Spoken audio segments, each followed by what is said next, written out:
réussi à endiguer cette agression barbare du Rwanda.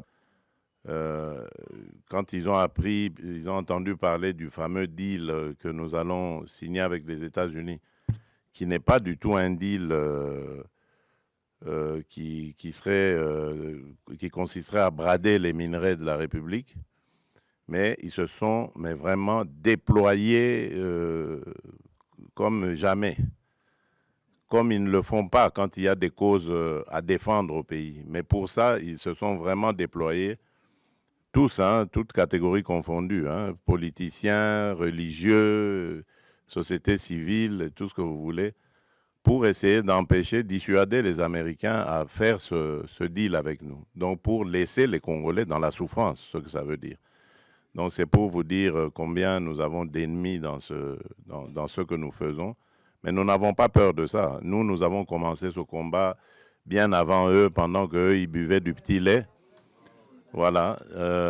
Nous étions déjà au combat. Nous connaissons ce que c'est, se mesurer à des puissances, à des gens qui se croient puissants. Nous sommes habitués à ça et ça ne va pas nous décourager.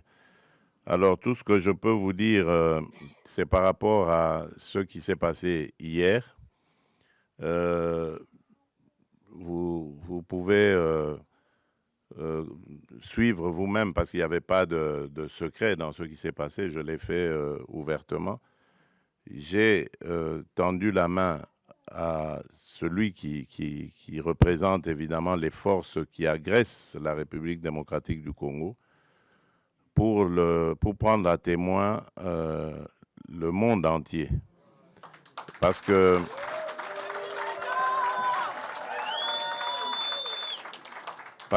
depuis un certain temps, vous ne le savez pas, c'est des batailles qui se passent dans les milieux diplomatiques. Vous n'êtes pas forcément toujours au courant, mais les initiés peuvent le savoir. Depuis un certain temps, on nous faisait passer, nous les victimes, comme étant des va-t-en-guerre, alors que c'est nous qui sommes agressés et que nous avions, en tant que victimes, le droit de nous défendre. Eh bien, mais dans ce droit que nous exercions de nous défendre, on commençait à vouloir nous présenter comme des gens qui ne voulaient pas la paix, qui voulaient la guerre. Et donc, moi, j'ai voulu montrer au monde entier que ce n'était pas vrai, que nous sommes les premiers à vouloir la paix. Et puisque nous voulons cette paix, ben, je tends la main maintenant pour dire, OK, alors, puisque vous dites que c'est nous qui voulions la guerre, ben maintenant je dis, nous voulons la paix, alors répondez à cela. Et vous avez vous-même suivi la réponse. Voilà. Donc, c'est pour vous dire que nous avons réussi à démasquer, évidemment, ceux qui se cachaient derrière cette manipulation. Et je vous dis que cette manipulation, elle va jusqu'à l'intérieur du pays. Tous ceux qui parlent de dialogue et tout ça, qui présentent aussi à leur manière les choses en disant, voilà, on ne veut pas du dialogue. Oui, on ne veut pas de ce dialogue-là. Oui. Celui-là, on n'en veut pas. On veut d'un dialogue entre Congolais qui sont tous contre cette agression. La seule chose que je demande à ces gens qui veulent le dialogue, c'est d'abord de condamner l'agresseur, de le nommer clairement et de le condamner. Et là, alors, on va dire, ce sont des patriotes qui peuvent se mettre à nos côtés pour parler dialogue. On ne parle pas dialogue avec des émissaires des agresseurs, qui d'ailleurs, quand ils arrivent à la table des discussions, parlent que d'intérêts des agresseurs. Ils ne parlent pas des intérêts des Congolais. Il n'y a rien qui concerne les Congolais. Tout est tourné sur comment est-ce que on va. Alors ça, moi j'ai dit, ça n'arrivera plus, en tout cas, à moins qu'on me dégomme, on me tue, mais tant que je serai vivant, ça n'arrivera pas. Ça n'arrivera pas parce que c'est à cause de ça que nous sommes toujours dans nos problèmes ici. toutes ces farces qu'ils ont appelées dialogue et ceci, cela, qui se sont terminées par des brassages, des mixages, des unions nationales ou que sais-je encore. Et c'est tout ça qui a amené les problèmes que nous avons. Et donc moi, j'ai dit plus jamais. Donc je veux bien qu'on discute des problèmes du pays, parce que comme dans tous les autres pays, notre pays aussi a des problèmes. On peut en discuter, mais ça ne veut pas dire qu'il faut se terminer, ça doit se terminer par des brassages, des mixages. On a introduit dans nos institutions des gens qui sont inféodés, des gens qui ont des nationalités douteuses, des choses comme ça. Ça, c'est... Alors, donc, nous voulons la paix. Ça, c'est très clair. Nous sommes les premiers à le dire depuis l'agression de 2022, quand elle a commencé. Nous voulons la paix.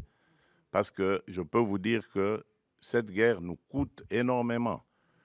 Nous privons notre peuple de beaucoup de choses parce qu'il faut renforcer nos capacités de défense et de sécurité.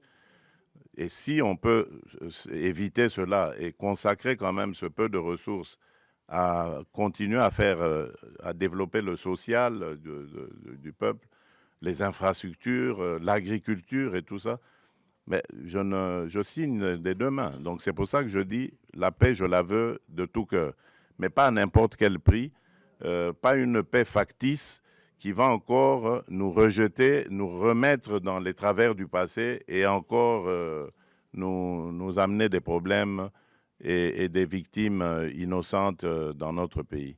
Donc c'est ça que je tenais à vous dire. Laissez parler les aigris, les ignorants, laissez-les parler. Nous savons ce que nous faisons et je peux vous garantir qu'à aucun moment je ne trahirai mon pays ni mon peuple. Et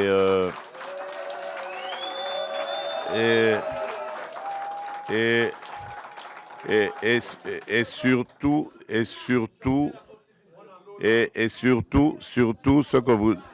ce que vous devez savoir, faire la paix, ce n'est pas une faiblesse. Voilà. Et croyez-moi, je suis très très loin d'être faible. Voilà. Je crois que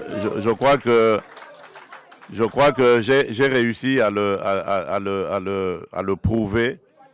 J'ai réussi à le prouver à plusieurs reprises. Si aujourd'hui on parle sanctions, si aujourd'hui on parle dialogue, médiation, que ce soit africaine ou autre, américaine et qatari, je crois que c'est grâce quelque part à ce que j'ai aussi fait, ne fût-ce qu'un peu.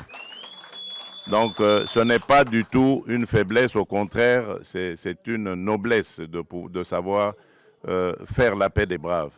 Je l'ai proposé, j'attends la réponse, je sais que ça a troublé, je ne tiens pas compte de ce qui est sorti, je sais qu'ils vont réfléchir et ils vont me faire une offre et c'est ce que j'attends. Voilà, merci.